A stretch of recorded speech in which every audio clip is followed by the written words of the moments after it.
Hello and welcome to today's episode of the Work at Home Rockstar Podcast. Today we have the owner of Redekopp Enterprises, and what she does is she helps nurses who are frustrated and stuck figure out what they want and help them achieve that goal. So I'm excited today to talk to Helen Redekopp. Hey Helen, you ready to rock? I am.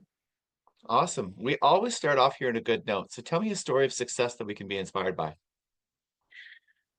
Well, I was living in the Middle East and I had the opportunity to take charge of leadership development for nursing. And so I started developing a program and had people there was like 10,000 people working in the organization, so about 3,500 in nursing. So I had the opportunity to work with nurses from almost 40 countries. So when you work with people who are successful and they go back to their countries, the vision of the organization was to be world leading. So I really believed I was world leading. And so I feel like I have an international audience and feel like I'm making a difference in the whole world. What I would like to do is now focus a little bit more on here at home. I live in Canada, so. Me too. Awesome. So then, along with a good note, sometimes there's some things that don't go as planned. And we like to bring those out and talk about them to make sure that people understand that, failure does happen and we move forward. So I'm wondering, is there something that didn't go as planned for you and how did you recover from that? Well, I think every day there's a lesson to be learned. And for me, the thing was I trusted people. And so, for Mm, example, I would talk to somebody and they wanted to get a promotion. They were so eager to do things. And then afterwards you find out, well, they want a promotion because not so much they want a promotion, they want out of their unit because they're having trouble with their manager. Or they come and talk to me because they want to, they're in trouble and they need help to figure out how to get out of that mm. situation, but they're not telling you the whole truth. And so you're helping them go down a path and it's not necessarily. So over time, of course, I learned to ask better questions and not be quite so trusting. Yeah, and that's probably similar with every with every business, right? Because people don't tend to tell you the bad part, right? They often tell you, all the best parts, and then you end up going with the wrong assumptions, right? Yeah. So As a so did nurse, that lead? Go sorry, ahead. I was just going to say, as a nurse, it's like asking somebody how much they drink. If they drink a lot and they just give you a little bit, they tell you a small amount and you don't really know, right? It's kind of the same thing. Oh yeah, yeah, yeah, exactly. Sort of downplay that stuff, right? Yeah. Yeah. So did that lead to like maybe some standard operating principles or? Well, I would say I had this program really mapped out. And I have to say, I was alarmed when I found out these things because how did you not figure this out? And it's just stop beating yourself up. And I have very sort of standard questions that I ask people. And sometimes if I'm going to say it's listening to my gut. When I don't listen to my gut, that's when the red flags come up. And Mm, because what's in front of you looks like the truth. And then when you start later on, find out you should have listened, that's the thing. So it's kind of a hard thing to say, but I do have a standard way of finding out what people need. yeah. Isn't that funny how the gut feeling always comes in, eh? Yes, yes, And people sort of discount that and think that, oh, I'm just judging or something like that. But it's uh it's more powerful than we think, right? absolutely, absolutely. Yeah. And I think I read somewhere that it's like, you know, it, if we're not even looking at the potential like energy of it all, if we're just looking at, the difference in your gestures and the way you present yourself versus what you say, like there's a lot of like things that your brain is picking up on that is not necessarily what they're saying, right? Yeah. And it could even just be something as simple as that rather than something like, your gut has this, magic power, right? Well, especially if you want something, you put on your best face and you rehearse your speech. And I guess after a while, you just kind of go, okay, so this sounds too good to be true. It might be. So you're not quite as trusting. Yeah. And without getting cynical, because and of course everybody wants to put forward their best foot when they're trying to achieve something. Yeah. But I think that that's a really good way to go about things is just asking the right questions, making sure that you're checking the boxes. Because, like you say, I mean, there are going to be people that might still mislead you, but there also might be a lot of people that actually are not trying to mislead you. They're just not going to lead with it, right? Yeah, yeah. And sometimes the person who is maybe the least well presented is the person with the most potential. Mm, And I don't ever want to overlook that. So when I look at this, helping nurses who are frustrated, that was me early in my profession. And there was nobody to help me. So they say that you are the best person to help someone who you used to be. And mm. so that's when I see people or listen to that. I was just at a nursing conference in the US on American Organization of Nurse Leaders. One of the things they talked about was nurses leaving so early in their career. And it's usually because of their manager. And you don't have anybody to talk to. And so it's like 33% leave in the second year of work. And I was that Wow. person who had a hard time at the beginning, and everybody else was working 20, 30 years in one place. And you have no one to talk to, and you don't feel like you can be honest. So that was me. And so I'm the person who can help you because that was me. And I, Yeah. did amazing stuff in my career.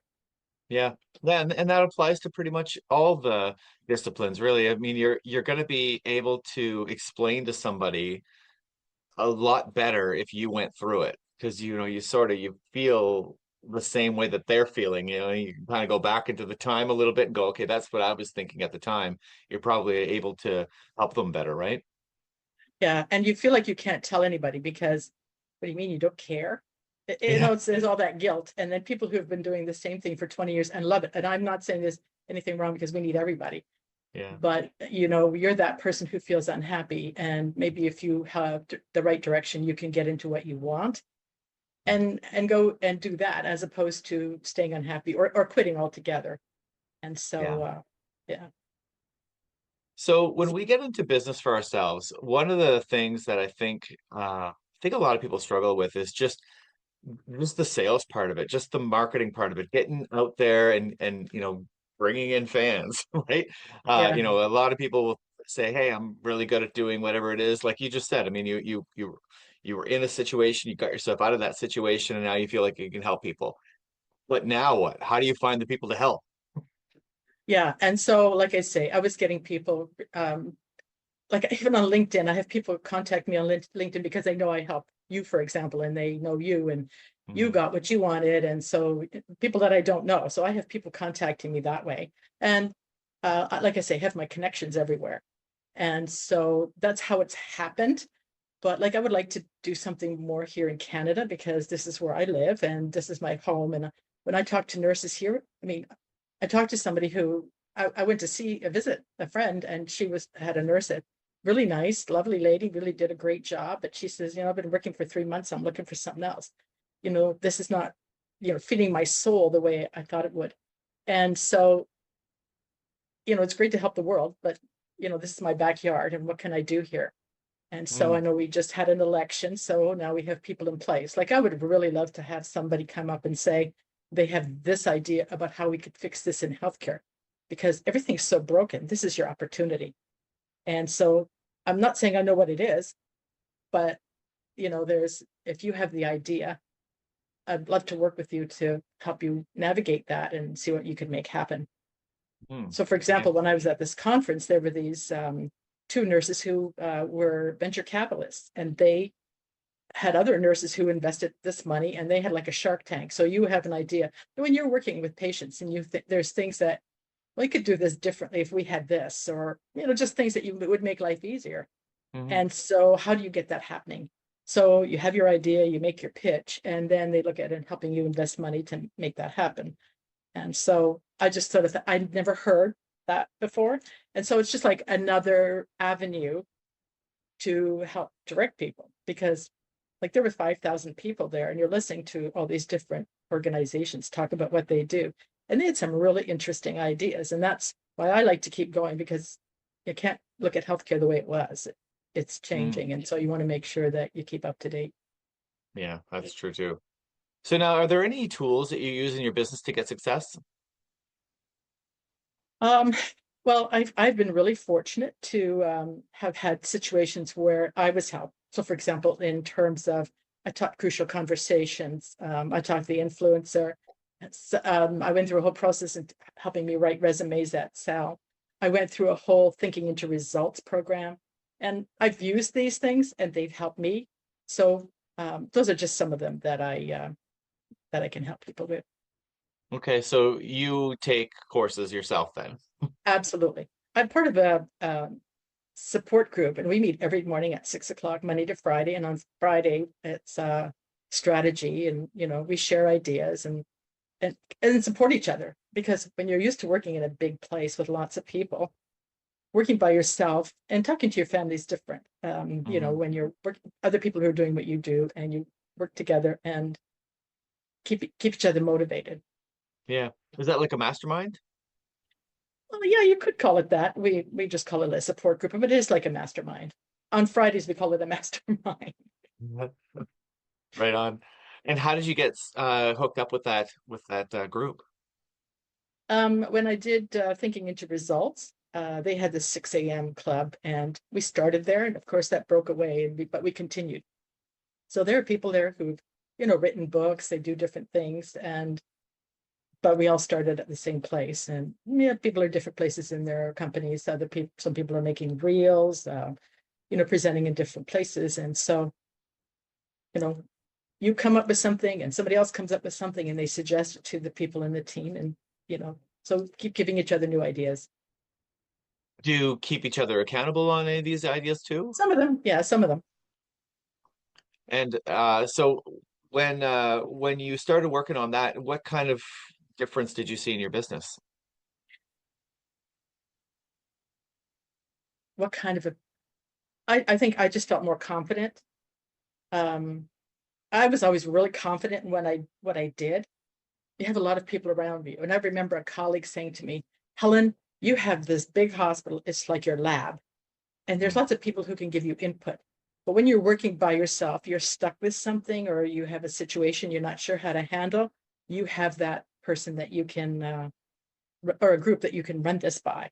Or if you're mm, feeling really down, they help you turn it around in your mind. Because so much of, you know, getting into something new is about your mindset. And, you can't move out of there if you keep focusing on what's not working. yeah. I remember back in university, I had a girlfriend that was definitely not taking, I took computer science. She was definitely not taking computer science. But I found that sometimes when I was working on a difficult problem, if I just try to explain it to her, even though she had no idea what I was saying, I would end up working through that problem. Yeah, yeah. And isn't that interesting, right? I mean, she didn't fix the problem for me, but I fixed the problem myself by just explaining it to somebody else. Is that kind of track? Yeah. Well, I think it's like everything. Like I learned something, and if I teach you, that means I really know it. Hmm. Or otherwise, it may just be information in my head, and then somebody asks you a question about it, and you just go, "Well, I took that course, but I don't remember exactly what I learned." And Yeah. so I think it's that whole thing of teaching. And we have this saying about you learn when you teach, you see when you teach one, you see when you learn when you teach one. And so that's kind of what that's about. When you teach somebody, then you know what it is, right? Yeah. Yeah. And it's probably similar to why people say that you need to write things out as well, because having something in your mind, it's all kind of jumbled up. But as soon as you Yeah, try to put it on paper, all of a sudden you have to organize it in a certain way, right? And yeah, it's similar to that, right? yeah, yeah. Yep. So now it's time for your guest solo. So tell me what's exciting in your business. I love what I'm able to do. Like when I see the lights go on in somebody. For example, I worked with this one nurse, and I saw something in her which I can't explain, and got reaction. I'm not sure. I saw something in her, and she worked in a clinical area that was really um, high profile and very difficult. And you just couldn't, difficult people, aggressive people working there. It's kind of difficult to get managers for that. And I saw that, and I just said, if you did this and that. And she said, well, uh, anyways, long story short, she did great. She not only did that, she became a director, went to the top of the organization, but somebody who didn't see it. And I've had a couple of people like that who didn't even see themselves, maybe they just, needed something more. And like you become a manager and you manage and that stuff. And then, there's a problem in another unit in the hospital and they can take you over there and you can fix it. You can fix the morale in the unit. You can turn it all around. Like that's a skill. Like I can do Mm. that and I could do that. So when I see somebody like that is wow. Wow, that's right on. And so how do you find those people, or how do those people find you? I'm going to say I don't know. It's usually because I want to do something, but I don't know what that is. And Hmm. as you speak to somebody, or like in some cases, because I know them and I know what they're capable of, um, yeah, I can just. I've always been told I've been great at diagnosing or finding the person who has that what is it, that gem that Mark? just isn't, yeah, has that spark but doesn't know it. Mm. And that to me is the greatest satisfaction. You can help that person turn it around because they're open and vulnerable. They don't pretend they know everything. Oh yeah, I heard that. You know, they're open and vulnerable and they do everything. And you go to an interview, I can tell you that person's going to get the job. Yeah. Wow. So now, how does it work? Like, do individuals hire you, or do hospitals hire you? How does your business work? Individuals at the moment. What I really like is I like to work with a group of people. Like, for example, if there's 3 or 4 people and they're looking for the same, not necessarily the same job, but the same job title, because it's nice when you have like a group of people that are like your, like my 6 a.m. group. You're like a family, you support each other. Because if you're going from a staff nurse to a manager role, for example, or to a director role, or whatever you're going to, you're leaving those people behind and you're taking on something. It can be very isolated Mm. and it can be, now you're seeing people differently, people that might have been your friends. Now you see them, how they maybe not behave the way you would like them to, and you have to address it. That they're expecting favors, they challenge you. And that can be really hard for people. And so if you have somebody that you can go to, besides me, I mean, but like you have a group of people, they're going through the same thing, and you'll make it, you'll get through it, you'll be fine. Hmm. Okay. Because that's the hardest one, is that first leap. Right. Okay. So, and I wonder how that would work. Like, so if I was in a situation where I was looking, like, would I be, do you mean that I would already have a couple friends that would be It wanting to could, hire it you could be, together? or it could be you and 3 people that you don't know. Yeah. So you would pair them up with some other people that are Yeah. experiencing the same thing. Well, I did it in the hospital where you're working with people who were heading in the same direction, because I think that was always the biggest shock for people. You Okay. know, um, I want my vacation then, and well, sorry, you can't have it because it's already, all the vacation time is taken.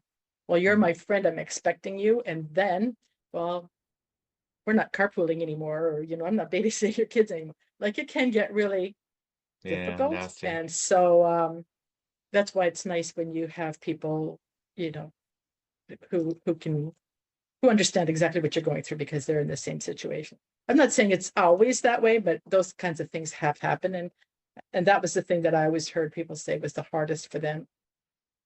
Okay. So if I was interested in learning more about you, how would I get more information? Well, a lot of people contact me on LinkedIn. I Mhm. have you can get me on Facebook, and you can also get me on my website. I'm in the process of updating it, but I do have a website. Okay, what's the website? It's redekoppenterprises.com. Awesome. Redekoppenterprises.com, and then they can find you on LinkedIn. How do they find you there? Just my name. Okay. Easy. That's Yep. great. And what's the process that they go through when so they go to the website, can they sign up like for free consultation, or is there how do Yeah. they So it would be a 30-minute call. And I would talk to them about what they wanted or what their needs were. Because not everybody talks to me about a promotion. Some people, if you're struggling in your job, and these are sometimes the hardest ones, you're struggling in your job, and this is what I'm being accused of. And sometimes you don't really know, like, for example, if you're being accused of being a racist. Okay, so that's very emotionally charged. Hmm. What what makes them say that? And so And then it's like, are you doing those things? Because you need to stop doing that, because you can't be in that job and have those kinds of things said about you. So, for Yeah. example, I had a situation where a person was, Caucasian and British, and came to work and talked to people. And then they said, I had this person come and tell me she's racist. And I said, like, tell me what that looks like. Well, she comes in and she says hi to the people who are from her country, not to anybody else. So when I talk to her, like, you're new in your job and you're scared, and you go to the people you feel comfortable with, but they interpret it as racist. So when I spoke to the person who accused her, I said, this is what's happening. And she said, she's a manager. She needs to be stronger than that. No mercy. Wow. So, yeah. So, yeah. And now that the world is so diverse, that's something that really, need to be aware of, and how different people from different countries, they have different thought processes, different beliefs about genders, and what nurses and what doctors do, and who speaks up and who advocates for what. It's a complicated world. Yeah, it is a complicated world. Yeah, because you kind of have this tolerance, but not. It's like On the we're surface tolerance, on the yeah, surface but tolerance, it's but exactly the opposite, right? yeah, Because I mean, and then there's the whole thing about like what you just said, sort of like an anxiety, right? I mean, someone comes in with some anxiety, thinking that, okay, I'm just looking for some familiar faces that I can feel comfortable with, you know, but that's not okay as well. So yeah, it's yeah, like what trumps what, right? Is that yeah, the mental health that is more important, or is it the opposite of whatever that is? And you know, everything's complicated now, right? yeah. And Yeah, you have people coming from all different countries and everywhere. And in yeah, healthcare is it's very, we're importing nurses to Canada from all kinds of countries. And you know, they weren't raised in our value system. They weren't raised with Canadian health standards. And when I say Canadian, it's like North American health standards. They weren't raised with those standards. And so you can tell somebody in a classroom something, that doesn't mean that it registers. yeah. Well, yeah, and then there's the other side of it too with the patients, because now the patients like are also experiencing the same type of situation where they're dealing with people that maybe they're not super comfortable with, and like, how do you handle that? Right? Yeah, yeah. And people, if English is not your first language and somebody's saying something to you, you're nodding your head, yes, yes. Yeah, And then afterwards you realize they have absolutely no idea what they yeah, said. So I think healthcare is like really complicated. And I mean, it's easy yeah, to sit and talk about what the issues are. But I always say the person who's a frontline manager, you have administration on wanting something, you have patients want something, you have the nurses want something that you work with want something, doctors want something, and there's just so many people to please, and there's never enough resources, never enough people, and you know, I always think that's the toughest job, and if you can do that, you can do anything. So I think that I always teach people at that level that, like, let me just make sure I help you think bigger, because invariably some people, not all, will want to go to the next level. But if you do yeah, that really well, you're doing great. And how you measure that is outcomes. How well do you get along with people? What are your patient outcomes? Things that we measure. So it's I think being in a any kind of a leadership role in nursing is tough. Like teaching, you can't just say that just because I said it, they understood it. You want them to repeat it back to you. yeah, yeah, exactly. Well, and especially in healthcare, there's the stakes are high too. I mean, it could be life and death. I mean, Could it's be. it's a big It deal. could It's be. not like you're working in an office and you just have to get along with everybody. It's you have to do that and also make sure that people don't die, right? Yeah. And I think the other thing is when people talk about, well, that's their job. When you talk about death, I mean, nurses who graduate from nursing school, they're really, really young. And Yeah, well, even if you're old, it doesn't matter. You have a patient and suddenly they're not there. I mean, it's fine when they're still breathing, even if they're unconscious. But once that heart stops, like that's somebody's mother, father, brother, sister, child, whatever. And it tears on your soul. And when you do that like 5 days in a row, because people in hospitals are really sick these days, yeah, um, it, you know, it's not just part of your job. Well, it is part of your job, but what it does to your soul and how it burns you out. So you need to have the strategies in place to deal with that. Yeah. Yeah. I think probably everybody needs a coach in that field, right? Yeah, yeah, yeah. Yeah. I think also over the last few years there've been a little bit of a kind of a push to get people through programs as well, because we're a little bit short on that kind of stuff, right? Yeah. I mean, when you look at the things that you hear in the news about things that are happening and well, this person did this because they have mental health problems. Okay.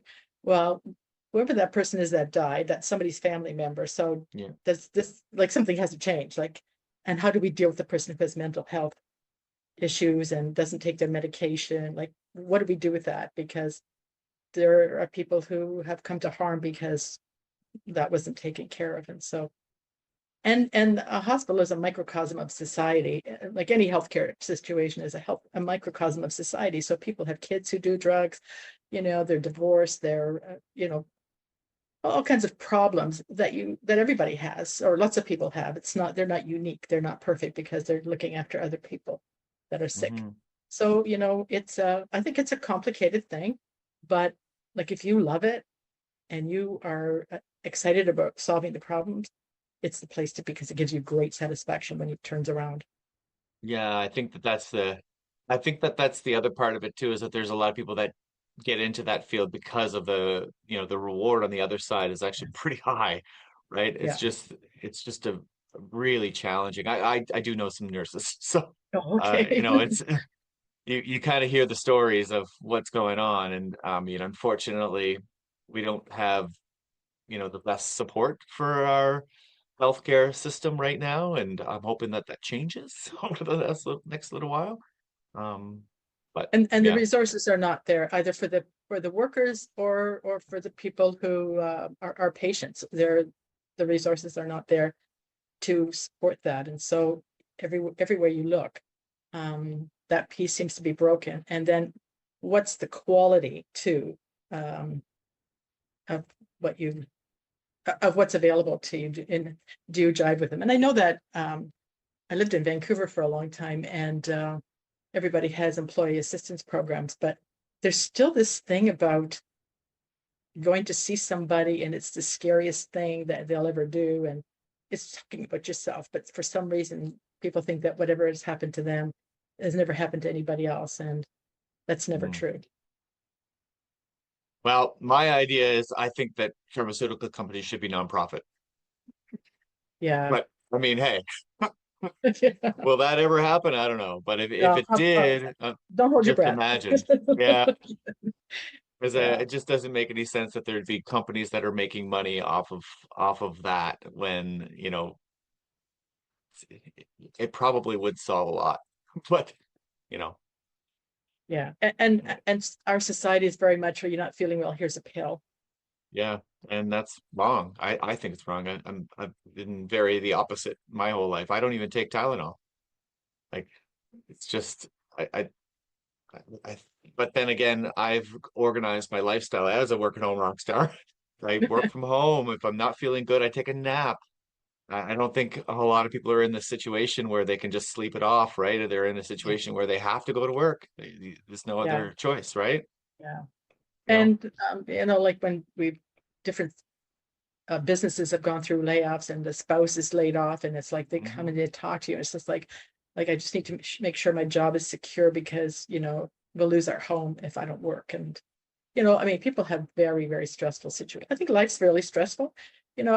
I was just thinking about this today. Like when I think about my definition of a family when I was growing up and when I was, first in nursing school, it's a mom and a dad that are married that have 2.2 kids, a house, and a picket fence. Yeah. Well, the definition of a family is just so different now. Yep. And there's just like things are just changing so much. And I think that a lot of times these things are very stressful. And the cost of living in Canada is really high. So Yeah. we're looking for better days ahead with things moving in a different direction. I don't know. It seems like it's moving in the same direction, but whatever. Well, I don't know. didn't happen by accident. People voted. People did vote, yeah. So what I'm hoping for, and I don't want to get super political, but it seems as though uh, if people could hold our elected officials to the same accountability that they were holding other people on social media, imagine where we would be. I Yeah. mean, it seems as though most of the reasons why people were voting, I mean, I've been kind of a little bit vocal about that, have been in misinformation on both sides. So they're voting for the guy that they think is going to do whatever it is they think they're going to do. Like, I think people are voting for hope. They Yeah. think that the person that they voted for is going to do something that's going to be good, and that's great. They also thought that the other guy was going to do something that was bad. Yeah. Yeah. Like, unfortunately, most of those reasons were actually fake. So, the misinformation campaigns that both parties like employed actually worked. They got people to not vote for the other guy. Right? Yeah. But now what I'm hoping for is that all the reasons why you say you voted for the person that you voted for, let's hold them accountable for those reasons. You think that this is going to lead us to a better place, then let's make sure that that happens. And, I think part of that is, I mean, healthcare has been an important piece of this whole puzzle. And it seems to me that we're not really actually holding anybody accountable to improve healthcare, because I don't think it's better than it was 10 years ago. No, I think that there's technology that has made certain practices better. Hmm. Um, like, I think about 25 years ago, I remember patients like who had bone cancer and have their leg amputated, and most of them died. And Yeah. now it's a small percentage that doesn't need that needs an amputation. Yeah. Hip replacements used to stay in the hospital. I mean, I know of some of them that stayed in the hospital for 21 days. Now it's daycare. And so the technology has been phenomenal. Having said that, Yeah. the person who's in the bed is really sick. Yeah. Yeah. And so, and that's hard.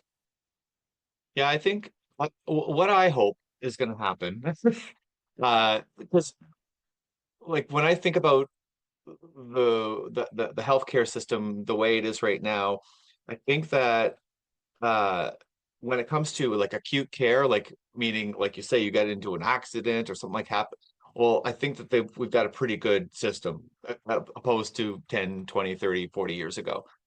However, when it comes to preventative care, I think we've got a way worse situation right now. I, Yes. I think that a lot of people will, like you say, just go to a doctor, get a pill, and call it a day. But that doesn't solve anything if you keep on doing what you're doing.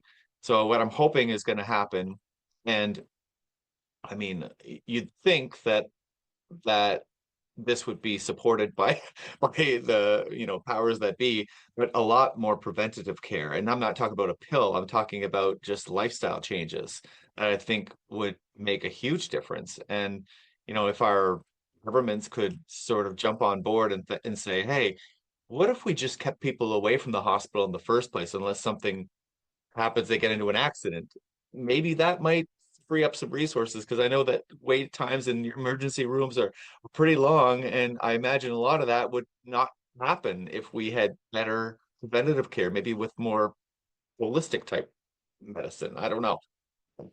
We'll see. Yeah. Yeah. And I'm going to say, when they see preventative, I think some people don't even really understand what that would look like. I So agree. I think they need to specify, like, we should do this and we should do that, and then really make it happen, as Yeah. opposed to just leaving it up to somebody. But like, for example, one of the things that, I worked where we had done a lot of these bariatric surgeries on patients, to lose weight. And it was like, you meet the weight criteria to have the surgery, and you have the surgery, but there's no follow-up in terms of psychology. There's no follow-up in terms of like working with a dietitian. You had the surgery. Well, you know what? That weight's going to fall off real fast. And then it stops. And And then if you it don't doesn't. change, if you don't change your habits, eating habits, and you don't change your exercise habits, it'll come back on. And you see that so many times, people going for a second type of procedure and whatever. So I'm just using that as an example in terms of like what should people be doing and how do you help people? Yep. Well, it's an excellent example. And I know that I recently changed my diet over the last 6 months or so, my wife and I, because she wanted to improve her blood test results. And, just changing that diet. And a lot of it was taking out processed food. And unfortunately, our food supply is terrible. Like, I remember when I first started learning about this, and I would go to the grocery store and I would look at the labels on, and you could not find anything in the grocery store that didn't have something fake added to it. And I'm like, I don't like, how did we get here? If we can't even buy real food in the grocery store, then how are we gonna move forward? And it turned out like, I mean, now, I mean, I do my best to support the local farms and actually buy real food, but that's not even a normal thing to talk about. I mean, I talked to my friends about it, and they're just like, "What?" Like, like, this should be part of our main conversation is how do we get real food instead of all this processed stuff? And imagine what would happen if we maybe started to look into that direction. Like, it's just it's harder than it needs to be, I think. Yeah. Right? And I think it's the same thing for people, I'm just going to say in hospitals who want to be promoted. It's not about like what we used to do is if you were, I'm going to say a really good nurse, oh, well, you must be a good manager. So they Mm, put you in management and, I mean, you can be, I'm not saying it's, they, it can't work, but it's kind of like everybody can be a mother, everybody can be a manager. And yeah. so, once things get really bad and, you get removed from your job, well, number one, it's devastating for you. There's a mess on the unit. And so, and what that does to that person's self-esteem. But so much of what I work with people on, I feel sometimes almost like a psychologist because it's about your mindset, Yeah. you, what you don't believe you can have, and you know the universe runs by laws. What you put out comes back to you. So be careful when you think about treating someone badly. It's going to come back to you. So every day, go out and make sure everybody that meets you has an interaction that they feel like lucky that they met you today. And so when I think of how, when I was listening to some of these things in this conference, they were talking about incivility. People called it bullying, but it's incivility. My group speaks a certain language because we came from some country. We speak our certain language in front of you and it leaves you out. And you're brand new and you feel isolated and whatever, you're going to leave. And so it's like a lot of these things, or I roll my eyes because you're new and you're asking me questions, the same questions over and over again. So it's all of Mm, those things. You can't fire somebody for that because they haven't killed anyone or hurt anyone really, right? But it causes people to leave. So when you're the manager, and what they were saying is the HR didn't know how to deal with it. So she actually wrote this book and sent us some or gave us some scripts on how to deal with this because we let it become a norm. But when yeah. I think about so many things is about, and if you had a manager who behaved a certain way, it's likely that you behave that way. And if they're great, fabulous. But if they were mean to people, then you might be mean to people. And so, like I say, how to write up a budget. Look at what they did last year. I mean, it's kind of simple and a lot of skills you could teach somebody how to deal with people. It's about relationships. You want physicians to work with you, you better have good relationships. You want your staff to work with you, you better have good relationships. You better treat people fairly. Everybody's watching. And do you Mm, treat all the ethnicities the same way? Because people always came to me and said, "Well, we were waiting to see how you were going to handle that. Did you treat this person who did this? If they were Canadian, would you treat them the same way?" Because that's the test, because they're watching how you treat yeah. people. And if you don't treat them the same way, you're a racist. And that's a Yeah. very emotionally charged statement. And Yeah. it just has to come out of somebody's mouth that works with you, and it becomes your reputation. Wow.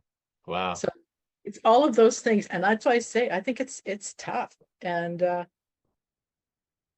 people Yeah. think like, for example, in North America, we think it's white people not liking people of another color. When you deal with people from all over the world, that's the tip of the iceberg because it's people from the same culture that have different religions or different social stratas, and just just so many things. I just had my eyes open when I lived in the Middle East. It was just amazing. Yeah. Yeah, I think we're we're importing so many people from other countries so quickly that it's given we're probably going to have a hard time kind of catching up to all that stuff too. As and then of course you get it on both sides too. It's not just us, the white people. It's Yeah, also other ethnicities that are now being brought in massive groups that might be treating everybody else differently just because of language or whatever it is. It's complicated, I think, right? yeah. And people who come from poorer countries, they sometimes feel very people are angry or jealous because we've had great education, freedoms, and they haven't. And so, Yeah, or not necessarily. And so there's this element of jealousy with people from other countries I bet. that I just never imagined. Well, you got your work cut out for you. That's for sure. So thank you so much for rocking out with me today. This has been a really, really interesting conversation. Thank you. I really enjoyed it as well. Cool. And to the listeners, make sure you go to workathomerockstar.com for more information. We'll see you next time on the Work at Home Rockstar podcast.